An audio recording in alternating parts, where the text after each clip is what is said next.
Molt bé, jo he anat prenent apunts mentals de com ho feies, ara me toca jo, i ara el que farem serà el que a Menorca li dèiem un fil de ferro, no? Exacte, 2.0. En aquest cas que faríem el medidor per tenir, posaríem la part grossa de gin xoriguer, que com he dit ho podem comptar en segons, que serien 1004. Bé, jo com que ja tenc la referència m'estim més no fer dues coses a la vegada, per si de cas. Bé, molt bé. Aquí dins? Sí, perfecte. Perfecte. Agafarem el palo, posarem la part petita, en aquest cas.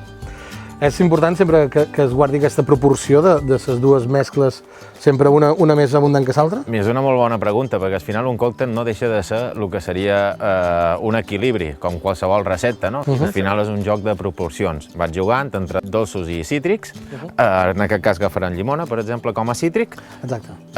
I posarem també la part petita, així tindrem compensada la part dolça de lo que és el pàlum, la part cítrica de lo que seria la llimona, amb el sabor de l'aromàtic de gin xoriguer. Ho tenim i ara hem de fer l'escarciat.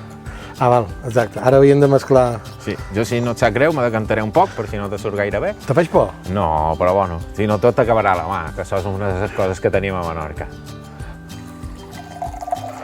Això és una tècnica, com deia, molt antiga. I a més és una tècnica molt senzilla de mesclar sense que sigui molt complicat. Bueno, ara tenim aquesta mescla ja. Perfecte, ara ho servirem dins el got que tenim en gel. Fins que vessi. Seria més o menys en el primer cubito, quan el tinguis aquí perfecte.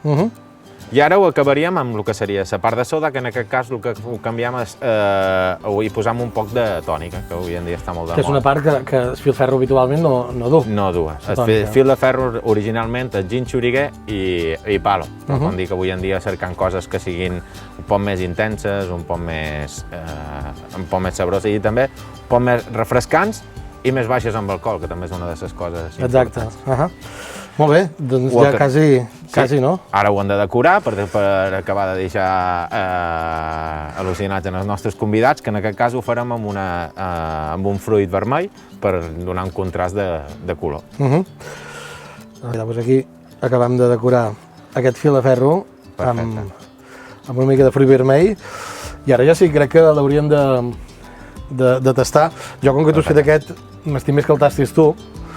No és que me n'enfio de tu, és que pas pena que tu no t'enfies del meu. Per tant, bé, moltíssimes gràcies per tot, per ser convidada, per mostrar-me xoriguer per dins, per aprendre com és el procés de com es fa gin i de poder disfrutar d'aquí, de fer aquesta experiència i veure aquests còctels aquí de vora la mà, així que... Gràcies a vosaltres per pensar sempre en xoriguer, que el xoriguer deim que sense vosaltres no som ningú. Salut. Salut.